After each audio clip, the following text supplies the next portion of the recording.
लंबे बालों वाला एक लड़का भारतीय क्रिकेट टीम में आता है। आड़े तिरछे शॉट्स खेलता है। लोग कहते हैं ये क्या खेलेगा, ये लंबे बालों वाला क्या कीपिंग करेगा। लेकिन लोगों को क्या पता था कि ये भारतीय क्रिकेट इतिहास में ऐसा नाम करेगा कि उसके जैसा न कोई था, न कोई है, न कोई होगा। मुझे पहला मैच वही याद है जब धोनी ने श्रीलंका के खिलाफ नाबाद 183 रन की पारी खेली थी। बड़ी बात यह थी कि उस मैच में धोनी ने 10 छक्के जड़े थे, जो मुझ जैसे क्रिकेट को ना जानने वाले के जेहन में भी याद रह जाने को काफ़ी था। 2007 वर्ल्ड कप में बांग्लादेश से हारकर बाहर हो जाना और इंग्लैंड से सीरीज हारने के बाद द्रविड़ ने कप्तानी छोड़ दी और कप्तानी दी गई उसी लंबे बालों वाले लड़के को जो अब तक बैटिंग में अपना लोहा मनवाना शुरू कर चुका था। और शुरू हुआ T20 विश्व कप, जिसको एक बेहद युवा टीम के साथ जीतकर इस लंबे बालों वाले खिलाड़ी ने अपनी कप्तानी का बिगुल फूंक दिया और शुरू हुआ भारतीय क्रिकेट इतिहास का स्वर्णिम युग। लेकिन अब वो खिलाड़ी लंबे बालों वाला नहीं रहा, अब उसने बाल कटवा लिए थे। दादा अंडस्को ने अंडस्को टीम अंडस्को को अंडस्को लड़ना अंडस्को सिखाया अंडस्को तो अंडस्को धोनी अंडस्को ने अंडस्को जीतना। उस समय ऑस्ट्रेलिया ऐसी टीम थी जो अजेय थी। मैं तो ये इंतजार करता कि इंडिया ऑस्ट्रेलिया को कब हराएगा, और 2008 की ट्राई सीरीज ऑस्ट्रेलिया में ही जीतकर सबको ये भी बता दिया कि ये नया भारत है, घर में घुसेगा भी और मारेगा भी। 2011 विश्व कप तो किसको ही भूलेगा, वो आखिरी छक्का और वो line, Dhoni finishes off in style, magnificent strike into the crowd. India lift the World Cup after 28 years and party starts in the dressing room and it's an Indian captain who has absolutely been magnificent in the night of the final.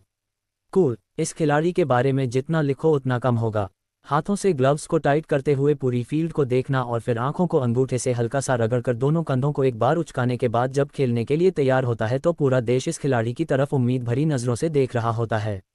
और उसके बाद जब helicopter उड़ता है तो पूरा देश उछल पड़ता है। धोनी ने तो देश को वो दे दिया जो शायद हम कभी सोच भी ना पाएं। लेकिन धोनी होना भी इतना आसान कहाँ है।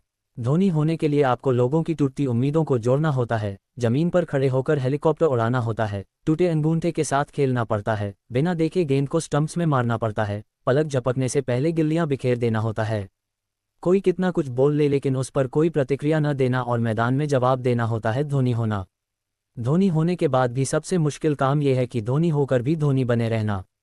मेरे लिए क्रिकेट तभी पूरा होता है जब 3 डंडों के पीछे खड़ा धोनी आंखों से सुन और हाथों से बोल रहा हो। जब सबके माथे पर पसीने की बूंदें हों उस वक्त में भी शांत रहकर मैच को जीत कर ले आना होता है धोनी होना। धोनी वह इकलौता सेनापति है जो अपने उत्तराधिकारी को अपने होते हुए ही कमान सौंपता है। और वो उत्तराधिकारी आज भी बोलता है कि भले मैं टीम का कप्तान हूं लेकिन माही भाई जब मैं टीम में आया तब भी आप मेरे कप्तान थे और जब तक आप हैं तब तक आप ही मेरे कप्तान हैं। ये इसलिए संभव है क्योंकि वो धोनी है। वो अपनी सारी जिम्मेदारियां निभा चुका है। जिसके लिए उसे दुनिया में भेजा गया था उसको वह सफल साबित कर चुका है। वो बचपन से लेकर आज तक जिम्मेदारियों से पीछे नहीं भागा।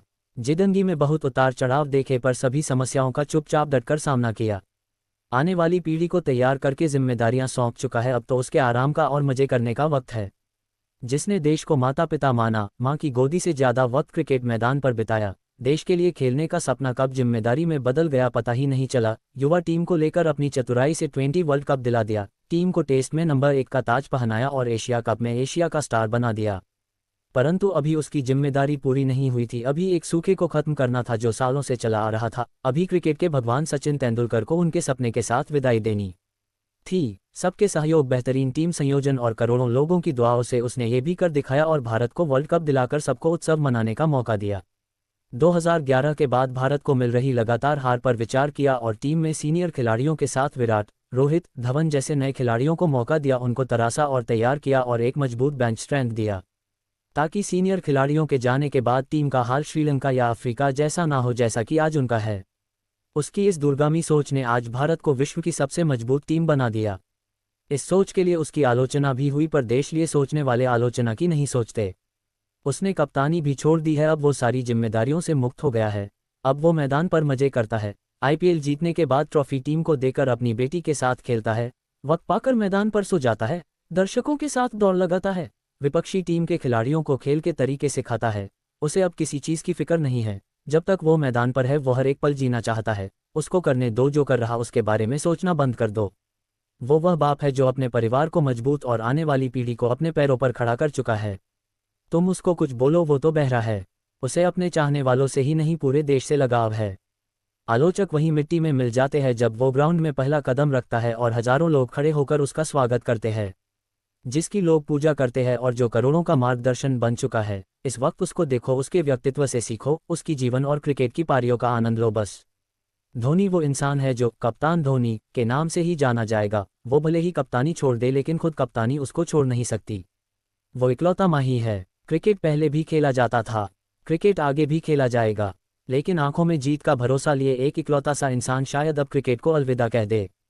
तुम उसको कितना भी बोल लो, लेकिन जिस दिन धोनी रिटायर होगा ना, उस दिन पूरे देश के साथ वो 22 गज की पट्टी और वो तीनों अड़े भी रोएंगे जिसके पीछे वो 15 साल से खड़ा है।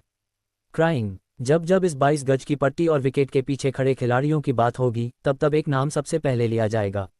वो नाम है महेंद्र सिंह धोनी। दिल याद रखना, एक हार से कोई फकीर नहीं बनता और एक जीत से कोई सिकंदर नहीं बनता। सिकंदर बनने के लिए पहले धोनी बनना पड़ता।